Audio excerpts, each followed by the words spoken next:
Oh no, another new year? I think every time we bring in a new year, we have the best of intentions to make the upcoming year even better than the year before. We resolve to do things better or make commitments to our self-promotion. The beginning of a new year brings the hope and optimism of what might be waiting for us in the weeks and months ahead. Well, as an actor, I'm sure you've thought about the next year and the roles you might have, or performing opportunities that are going to be available to you. The question becomes, is there anything I can do to realize our prospects? Let's find out on this episode of Casting Actors Cast. It's time for another episode of Casting Actors Cast, insights for actors from a casting director. Here he is, your host, Jeffrey Dreisbach.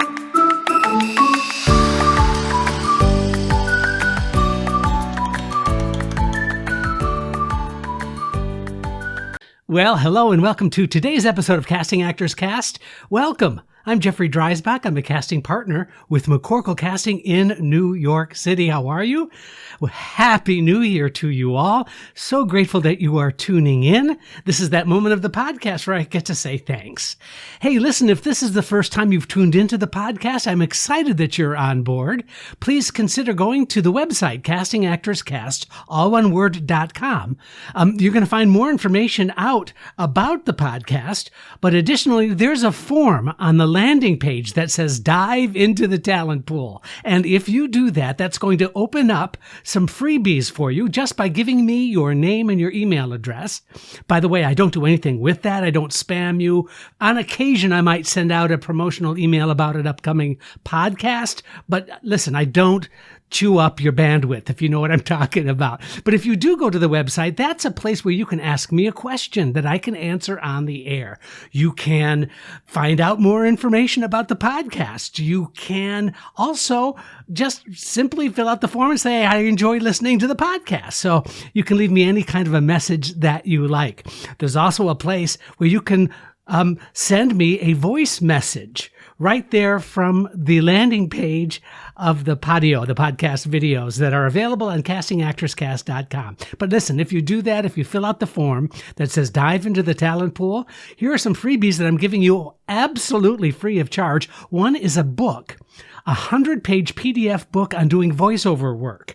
It's called Conversation Pieces Out of the Studio, the voiceover workshop for professional actors. It's 100 pages. It's absolutely free of charge. You can download it.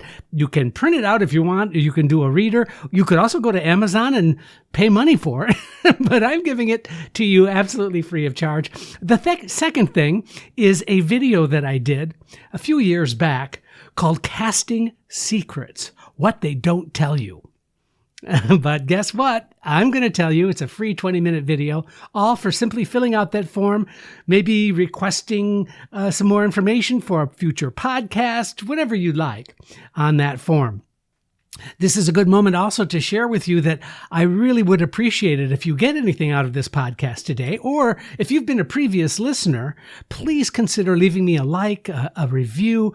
Please consider subscribing to the podcast wherever you get your podcasts, especially iTunes. If you could just take a moment and just put out a review out there for me. I just love getting these reviews.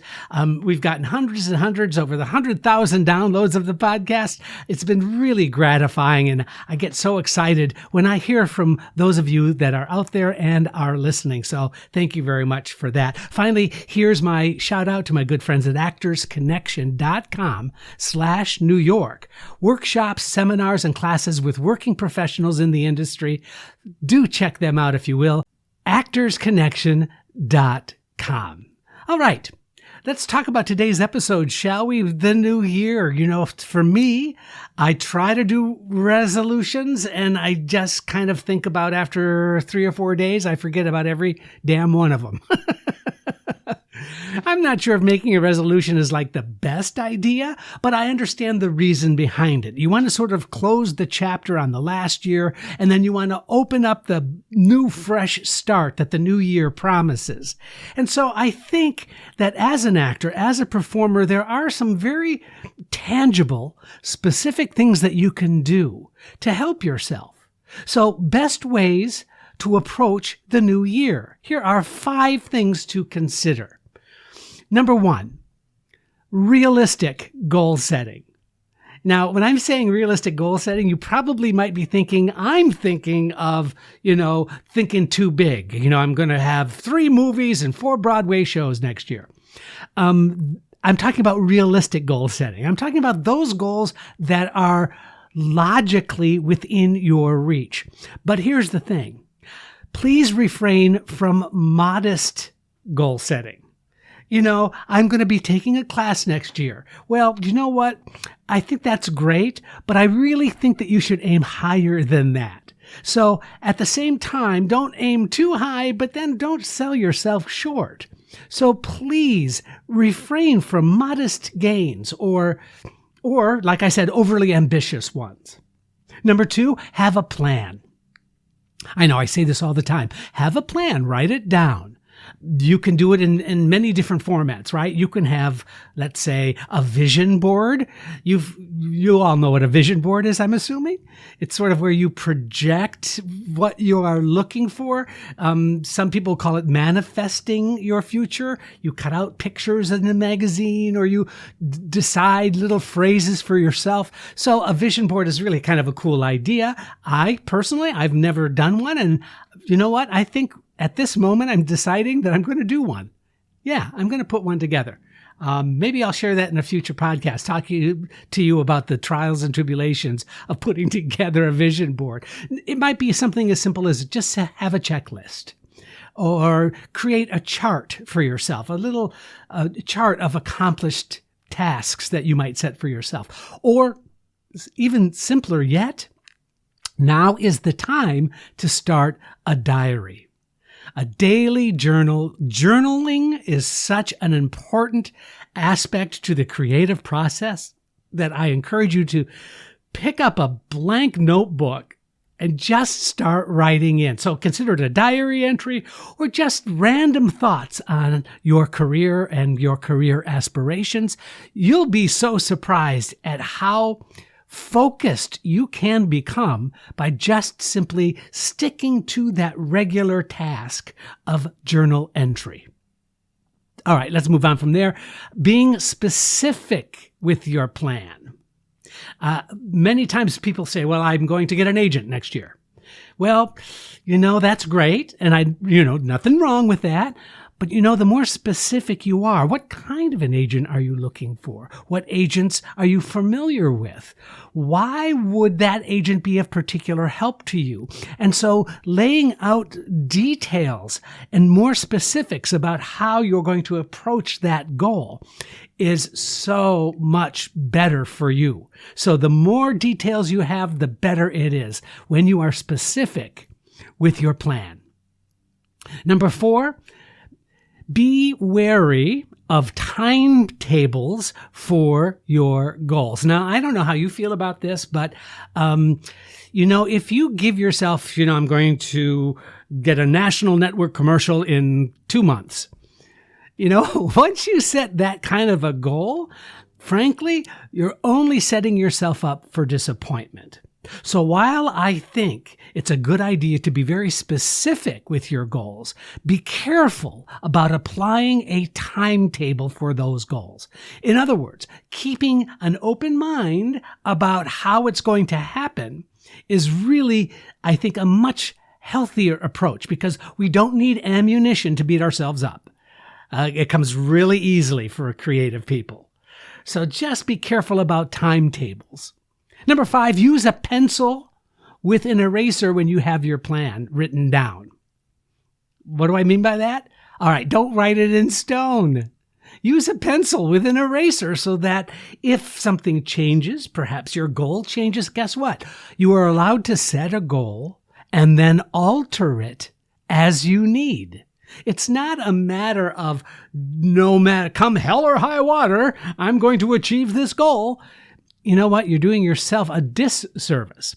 So know that any time you set a goal for yourself, allow yourself the opportunity to make adjustments. Allow yourself an opportunity to kind of circumvent that one goal as it relates to and might shift into another goal.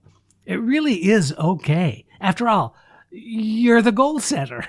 You can make the rules up as you go along. So moving on from there, the thing that I'm trying to share with you today is really a way of avoiding getting hurt. When we set ourselves up for disappointment, I promise you disappointment will appear. So I think that there are best ways to avoid being hurt by those expectations gone awry. So here are some. Number one, understanding what you can control versus what you cannot control. I've talked about this all the time. You cannot control how others feel about you. You can only control how you feel. And so when you set up a goal for yourself, it's not really a matter of you losing control. It's not a matter of you totally in control. There are things that are completely out of your hands. And we spend a lot of time worrying about those things we have no control over. I'm only suggesting that you keep a perspective on what you have control over, which is what you have no control over. That is, to me, a great way of keeping yourself from getting overly hurt or hurting yourself with some of the choices and decisions that happen in your future. Number two, separate your emotions from your expectations. What do I mean by that? You are not your feelings. Just because you're feeling bad doesn't mean you are bad. So keeping a separate handle on how you're feeling based on how you have expectations that didn't get fulfilled. Those are two separate things. Expectations that didn't get fulfilled do not make you less a person. I hope that makes sense. So separate your emotions from your expectations. You are not your feelings. Number three, I would suggest you question the reality of any given situation. Now, I did a podcast, maybe half dozen podcasts ago, podcast videos, where we talked about preparation meeting opportunity and the difference between being lucky versus being prepared. So if you find yourself in a disappointment about something that's happening or not happening within your career, please keep yourself in tune with what you have control over and what you don't have control over, which is what I just mentioned. But understanding that there's something that you have control over in terms of your preparation. You don't have any control over being lucky or not. Just because you enter the lottery doesn't mean you're going to win the lottery. If you know that the odds of you winning the lottery are 2 million to 1, to me, that's questioning the reality of the situation that you're probably not going to win the lottery. But does that mean you will never win the lottery? No, it doesn't. It doesn't mean that at all. It just simply means that you have a better grasp of the reality of what's happening. Number four, please know, and this is coming from the heart, know that positive momentum always changes in intensity and duration. That's not to say you can't enjoy the successes or when something really great is happening for you and things are moving forward in a good way. I just want to caution you that even that will change. That sense of accomplishment should feel great, but know that it's going to change. And when I say change, I literally mean in intensity and duration. You are not going to be the same person tomorrow as you were yesterday.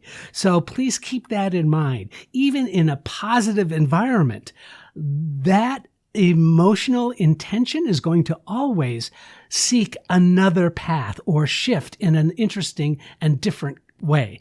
Again, that's something you have no control over. Number 5, finally, know that you are not a victim of external situations you cannot control. I see this all the time, is how we become victimized by external things that happen to us. We feel that we are at fault for something that had nothing to do with us sometimes. Isn't that crazy? That's sort of built into the human, the human biome. Is that a word? The human condition. Oh, that's the word. That we take it upon ourselves when something doesn't go our way. It's as if we are looking for ammunition to beat ourselves up with.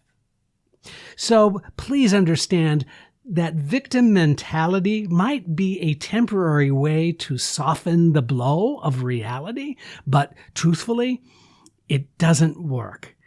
Just knowing that you're not a victim of whatever happens to you, that you are simply on this journey, is such a healthy way to not beat yourself up.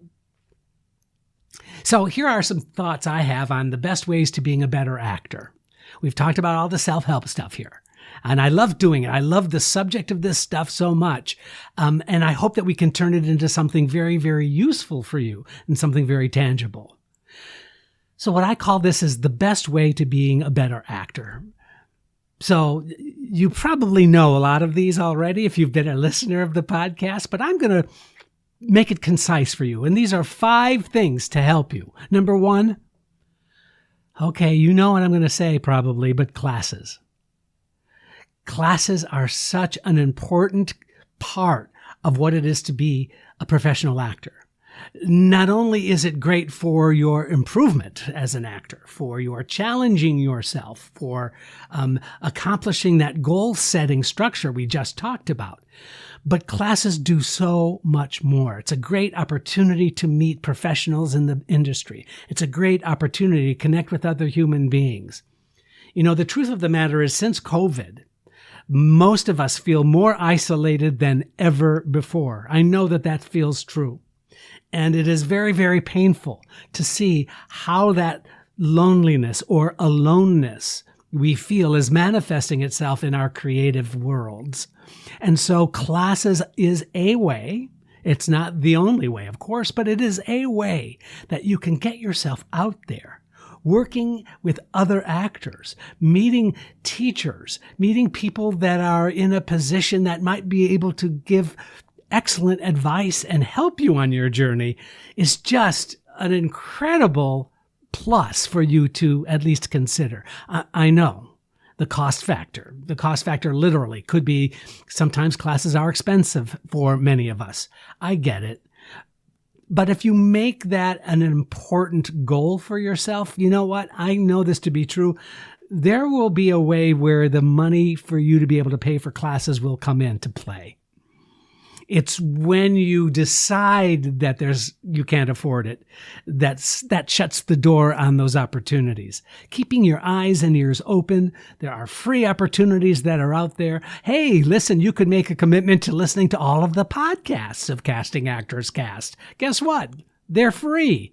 And I think there's a lot that can be gained from being a regular listener. So to me, that's what I'm talking about. That's the whole purpose of doing this podcast, by the way, is bringing together like-minded individuals into having a community.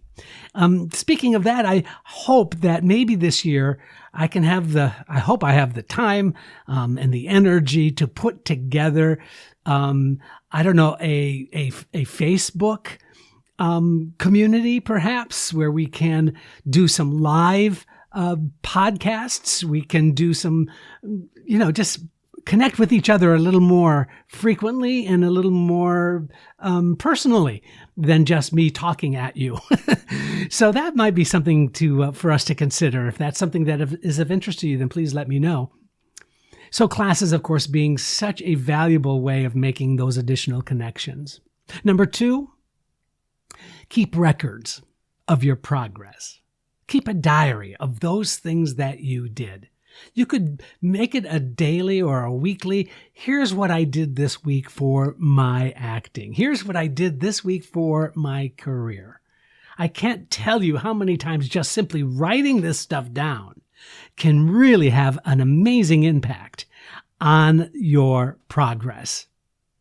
Number 3, I would like you to consider maintaining a database of connections you make, whether it's people you met at an audition, where did the audition take place? I know actors that write down what the weather was that day of the audition, just things that help them make connections to the experience. Taking a meeting. What kind of meetings did you have? Who did you meet? Or maybe taking classes. Do you remember everybody in the class? Did you get their name and their number? Did you get their email address? Did you get the email address of the instructor? In other words, if you maintain a database of all your connections, I think you're going to surprise yourself with how positively that will affect you emotionally. There's no question about it. Now, I kind of alluded to this just a moment ago, but when I started as an actor, now being a casting director for 14 years now, but I decided when I was an actor, and I was an actor for 20 years, I decided that I was going to do 3 things a day for my career. That was it. I said, I'm going to do 3 things a day. And those 3 things sometimes were really difficult to do. Sometimes they were like I could do 8 things that day. But 3 things a day toward my career was a great rule to give yourself because it's a great motivator. It's also something that you can accomplish, so it has realistic implications. The 3 things might be going to the gym. It might be meeting with another actor friend to talk about the career choices that you are making. It might be going to a class. Those would be 3 things that you could do. Calling your agent is not one of those 3 things. I'm talking about things that you do for yourself that can help you feel more accomplished and more successful as an actor. So that's my 3 things a day rule. So something to revisit, I think. Number 5, please do yourself a favor. Remember why you wanted to be an actor in the first place.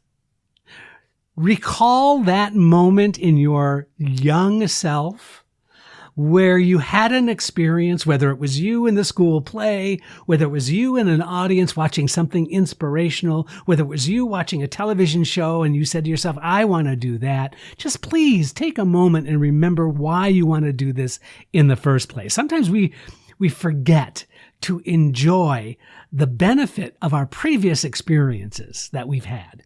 And so when you can recall the reason why you are here, there's something very refreshing. There's something very uplifting about that energy.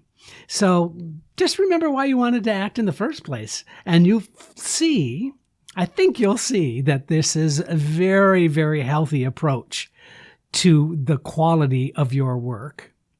Now, speaking of quality, the quality of our acting journey depends on the things we tell ourselves. So it's important to be careful not to listen to voices that are negative or hurtful. Although you think that they're realistic, they only serve to disguise reality. Simply turn down the volume of those voices and amplify the healthy perspective that everything happens for a reason. Finally, being creative is not a justification for suffering. You don't have to be a starving artist. Being creative is the part of the puzzle that we piece together to define who we are. Being an actor is our way of making a positive difference to the world and to ourselves. Happy New Year. I'm Jeffrey Dreisbach, and this is Casting Actors Cast. Thank you for joining Casting Actors Cast. I'm Megan Grace Martinez.